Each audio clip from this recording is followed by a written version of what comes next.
This week on Christian World News, President Trump issues an ultimatum to Turkey. Release Pastor Brunson or suffer the consequences. And religious freedom fighter Mike Pompeo is the point man for the president on foreign affairs. See why this issue is near and dear to his heart.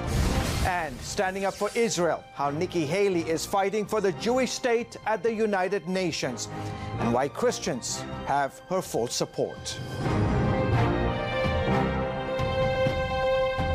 Hello, everyone. Welcome to this week's edition of Christian World News. I'm George Thomas. My colleague Wendy Griffith is on assignment. Hundreds of leaders from around the world came together to our nation's capital in Washington, D.C. this week. The Trump administration called them together to work towards ending religious persecution. During the summit, Vice President Mike Pence took a stand for an American pastor imprisoned in Turkey. My colleague Eric Rosales has the story. One by one, persecuted believers shared their stories at the first ever ministerial summit here at the State Department. But the first persecuted Christian couldn't share his story in person. That's because he's still imprisoned in China. Many people know my husband John is a pastor, living a simple life in pursuit of spreading the word of God. Jamie Powell, the wife of Pastor John Cho, says the Chinese government sees him as a criminal. Last year, Chinese border police arrested John for what she calls his faith-driven work, helping poor people. He's now serving a 7-year prison sentence. Since his detainment, my husband has suffered a rapid decline in his health. He has lost 50 pounds. He's not been able to communicate with me and my children. Prayer is the start, but as human beings, as we can see through a conference such as this, really having this open conversation and bringing awareness to these issues is the most important thing. Religious freedom really truly is for everyone. It's a right given by God. Former Kansas Governor Sam Brownback is America's ambassador at large for international religious freedom. He urged the representatives from 80 countries at this summit to help make the world a place where people genuinely care and love one another. Together, an alliance of government, civil society, and faith, we can and will advance religious freedom. Brownback cited the ethnic cleansing of Muslims in Myanmar and the Islamic State's genocide against Yazidis and Christians in Iraq. He also highlighted U.S. Pastor Andrew Brunson, who he says remains wrongly imprisoned on false charges in Turkey. Vice President Mike Pence echoed the demand at the first ever ministerial summit to advance religious freedom. To President Erdogan and the Turkish government, I have a message on behalf of the President of the United States of America. Release Pastor Andrew Brunson now, or be prepared to face the consequences. President Trump spelled out the consequences in his recent tweet. The United States will impose large sanctions on Turkey for their long-term detainment of Pastor Andrew Brunson, a great Christian, family man, and wonderful human being. Turkish authorities arrested Brunson in 2016 on charges he helped plan a failed coup. The 50-year-old pastor faces up to 35 years in prison. Wednesday, a court ordered Brunson taken from prison and placed on house arrest. The vice president says that's not good enough. Pastor Andrew Brunson is an innocent man. There is no credible evidence against him. I know that his faith will sustain him, but it shouldn't have to. Pastor Andrew Brunson deserves to be free. Pence told the leaders of more than 80 countries the list of religious freedom violators is long. China, Iraq, and North Korea top the list. And even though President Trump is seeking better relations with North Korea, the administration continues to press the issue of religious freedom. North Korea's persecution of Christians has no rival on the earth. It is unforgiving, systematic, unyielding, and often fatal. The mere possession of a Christian Bible is a capital offense. At the Holocaust Museum, U.S. Ambassador to the United Nations Nikki Haley spoke about the U.S.'s commitment to protecting religious liberty. We will continue to forcefully advocate for religious tolerance in the international arena, not just because so many people are being denied this right, but because defending religious freedom makes for a safer and more peaceful world for all of us. Secretary Pompeo says the ministerial summit will not be a one-time event, but an annual event under the Trump administration. Eric Rosales, CBN News, Washington.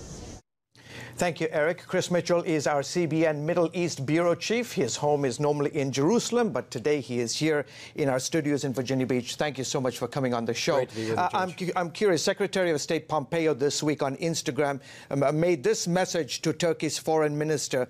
He said he underscored that it is well past time for this innocent pastor Andrew Brunson to come home. Why is Turkey holding him? Well, there's a couple of reasons, but first, George, I just wanted to comment on Eric's story. This is unprecedented for the administration to stand up, first of all, on behalf of religious freedom. That hasn't been happening to the degree it has now. It's really unprecedented. Plus, the U.S. administration standing up on behalf of a Christian pastor in Turkey and making a state-to-state, a nation-to-nation situation. He's in prison because they consider him, actually, he's a political hostage. Because Erdogan, President Erdogan of Turkey, wants his political adversary, who is Fethullah Gulen.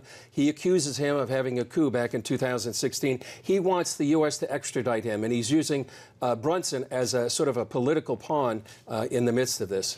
We've noticed that in recent weeks that Turkey's President Erdogan has really turned anti-Israeli. In fact, he recently compared it to Nazi Germany. What's behind this? Is this all about internal domestic issues, or I think it goes deeper than that. Yeah. Back in the AKP party, which is his political party, really has increasingly turned Turkey from a Western-style democracy to an Islamist-style totalitarian government. And now we see recently, and he was elected president with unprecedented powers right now. And so he has turned against Israel, partly because he's actually more favors the Muslim Brotherhood. So he has really this message, this relationship between Turkey and Israel has deteriorated for many, many years, and we're seeing more and more of that deterioration. Is there a sense in your mind that he is attempting to be the voice for the Muslim Ummah, the Muslim community, that he's positioning himself as a caliph? Yeah, that's exactly what he's doing. He wants to be the new caliph. Turkey used to be the head of the caliphate back in 1924. That was abolished by President Ataturk back in the early 1920s. He wants to restore that neo-Ottoman empire that one day ruled the Middle East and parts of Europe. And I think that's exactly what he wants to do. He wants to revive that Ottoman empire, and he sees himself as the head, the caliph of this new empire. Kemal Ataturk, the founder of the nation of Turkey, is probably rolling in his grave. He must be, seeing what's happening. Chris Mitchell, it is a pleasure to have you. Come back anytime you want to. George, great to be with you. All right, thank you, sir. All right, we have much more. Up next, we introduce you to the two most powerful players on the world stage to see how they're guided by their faith as they fight for freedom. And welcome back to Christian World News. As you saw in our first story, Secretary of State Pompeo hosted the first ever worldwide conference on religious freedom in Washington, D.C. this week. In his recent one-on-one interview with CBN's David Brody, Pompeo said his Christian faith explains why this issue is so important to him. Unfortunately, religious persecution is nothing new, and in recent years it's grown. Secretary of State Mike Pompeo tells CBN News it's a major priority for this administration. The advancement of religious freedom matters to every individual in every country. The human dignity, the human right attached to religious freedom, I feel personally, I know President Trump does as well. The overall concept is to show evidence that greater religious freedom means less terrorism and a better economy. Experts say roughly 3/4 of the world's population face some restriction on religious freedom. As for Christians, 1 out of every 12 experience extreme persecution in the most dangerous countries on the State Department's worldwide watch list. Not every country will achieve the level of religious freedom that we have here in the United States, but we think we can advance it all across the world by bringing together folks from all faiths, and frankly those who have no faith. But their capacity to practice religion in the way that they choose is important for the world. For Pompeo, this is also personal because his evangelical Christian faith compels him to take action. Your faith, I know, is very, very important to you. You've talked about this in public before. So why this seems, there's the public policy aspect, but it's also personal. Look, it's very consistent with what the Trump administration is trying to achieve with respect to religious freedom. But it also fits with my worldview. I'm an evangelical Christian. I know that not everyone shares that faith, but it's important. It's important not only that Christians, but people of all faiths have the capacity to worship in the way that they desire. One of the biggest offenders is North Korea, and Pompeo already has his hands full there, negotiating with Kim Jong-un to get rid of his nuclear weapons. We need to see Chairman Kim do what he promised the world he would do. North Korea's human rights record is just as suspect as their inaction on nuclear weapons. The country ranks #1 as the most dangerous country for Christians. While Secretary Pompeo wouldn't reveal his conversations with Kim, he did make one thing very clear in our interview. I want your viewers to know that the United States rarely has an encounter with a country where we don't raise human rights concerns where they exist. We know the history there in North Korea. And the U.S. hopes to stop religious persecution and make a difference around the world. David Brody, CBN News, Washington. The Trump administration is not only fighting for persecuted believers around the globe, it's also standing strong for Israel, especially in the United Nations. David Brody, busy man that he is, also had this one-on-one interview with Nikki Haley, America's ambassador to the UN. When it comes to supporting Israel, you're going to be hard-pressed to find a bigger defender than Nikki Haley. Her passion was on display Monday evening in front of the influential evangelical group Christians United for Israel. Let me tell you, it's a new day at the UN.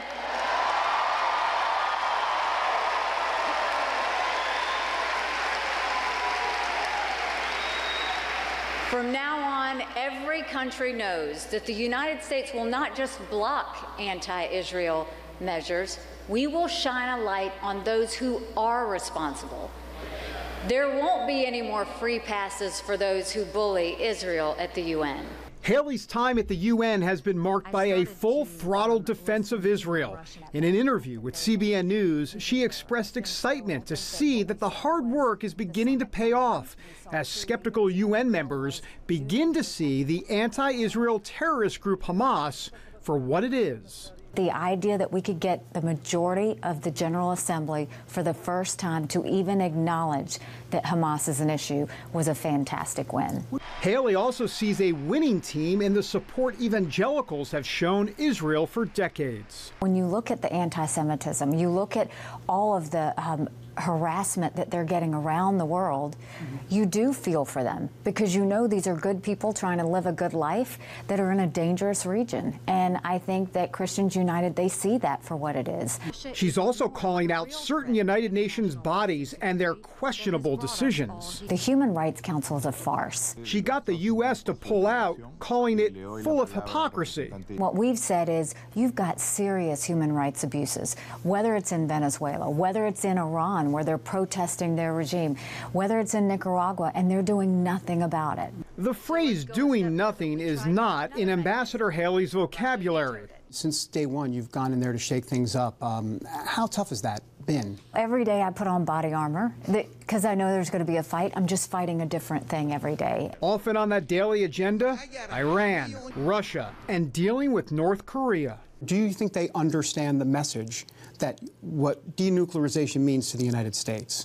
I think that North Korea understands the message. They just don't like to hear it. We're not going to loosen sanctions. We're not going to do congratulatory statements until we see actions to stand by their words that they're going to denuclearize. And I think they've got some soul searching to do. On the Russia front, she's okay with President Trump talking to Vladimir Putin, even in private, despite some of the criticism. He did that with Kim. He's done it with other leaders. He did it with President Xi of China, and that's just his way. He feels like he can get more out of them if he goes one-on-one like that. It's his style. It's the way he does it. You can't get to the end of the other side if you don't have those conversations. Despite the appearance of friendly talking with Russia, she makes one thing perfectly clear. We don't trust Russia. We don't trust Putin. We never will. They're never going to be our friend. That's just a fact. Iran fits that category as well, especially after its president, Hassan Rouhani, warns Americans that a war with Iran would be the mother of all wars. Iran has made or has received their legitimacy by rhetoric. It has the Europeans and everyone that was involved in the Iran deal scared of what they might do. We don't fall for that. The world is indeed a dangerous place, and it has Nikki Haley keeping the faith. We just have to keep doing our part, and we have to make sure that we're being true to ourselves, true to our values, true to what we believe in, and not compromise on that. And I have faith it's all going to work out in the end. David Brody, CBN News, Washington. Coming up, it's the place where Christianity is growing faster than anywhere else in the world, and its location may just surprise you. Welcome back to Christian World News. Christianity is growing faster in Iran than anywhere else in the world. That's because tens of thousands are abandoning Islam. Not too long ago, I had the privilege to witness some of these new believers being baptized.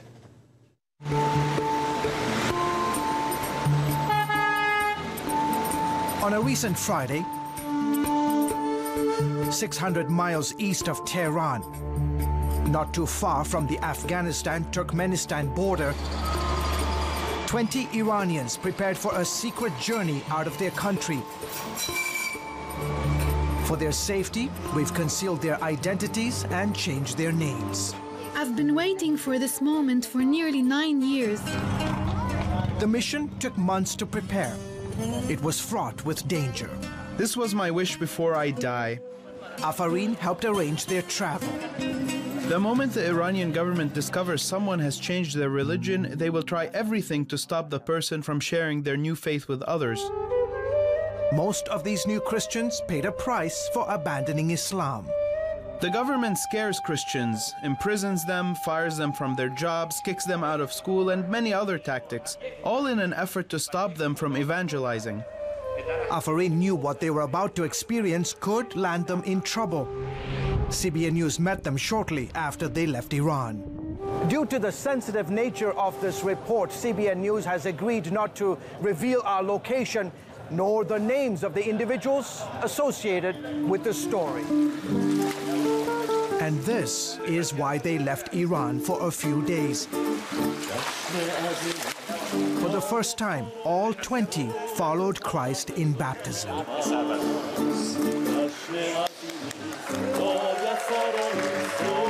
Inside Iran, if the government found out that you were baptized, you would be automatic imprisonment. And so rather than do that inside their country, they came outside for a special event like this. Men, women, and children, all of whom renounced Muhammad and professed their faith in Jesus Christ, in a swimming pool rented for the occasion. Entire families got baptized. It feels very good. I'm very happy. My whole family is happy. And what makes this baptism all the more significant is that the majority of Iranians in attendance have come from the nation's third largest city of Mashhad, which also happens to be one of Shia Islam's most holiest cities. Ilahi, once a devout Muslim, said the Quran left her with more questions than answers. This was the appointed time for me to get baptized. Also, I know God used the past 11 years to grow my faith so I could endure difficult times. Experts say her testimony and that of many others points to evidence that God is advancing his kingdom in Iran. We had never seen such an unprecedented growth of an underground church anywhere else before.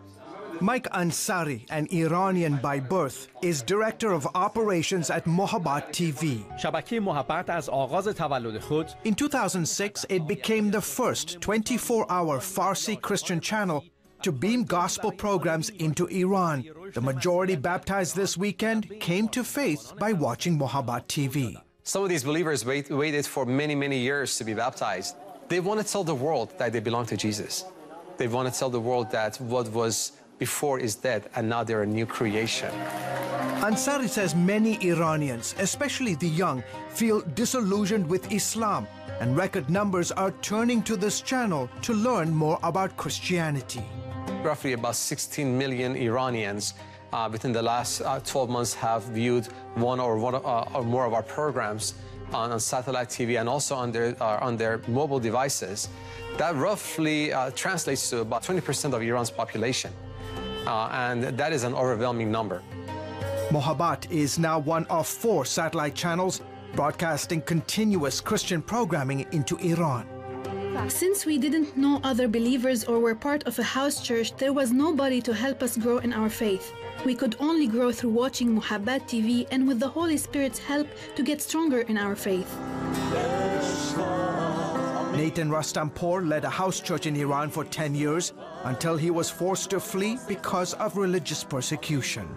Now he hosts a show on Muhabbat TV, teaching folks how to safely run a house church inside Iran. God is using this house church show to not only share the gospel, but also to equip the house churches and make leaders. And those who track the growth of Christianity around the world say the one place where the faith is growing the most is in the Islamic Republic of Iran. Edward Hovsepian says this is nothing short of a miracle. His brother, Haik Hovsepian, an Assemblies of God pastor, was murdered in Iran for his faith in 1994. He says no matter how hard the government tries, it hasn't been able to stop the spread of Christianity. Ansari says these exclusive images should encourage Christians that God is moving on the hearts of Iranians. There's a lot of good news that is coming out of Iran, and we need to focus on that and celebrate that. We're hoping that the results that are being shared with the church in the West would encourage the body of Christ in the Western world that God is very much alive among Muslims and he's doing a great job. And finally today, a special delivery at a Texas Chick-fil-A here in the United States got a lot of attention. A mother went into active labor and gave birth to her daughter in the bathroom at a Chick-fil-A in San Antonio. The couple had stopped at the restaurant to drop off their other children with friends while they were on the way to the hospital. After a successful delivery, Chick-fil-A gifted the baby girl free Chick-fil-A for life and guaranteed her a job when she turns 16. That's pretty cool. That is pretty awesome. Folks, that is it for this week's edition of Christian World News. Thank you so much for joining us. Until next week, goodbye and God bless you.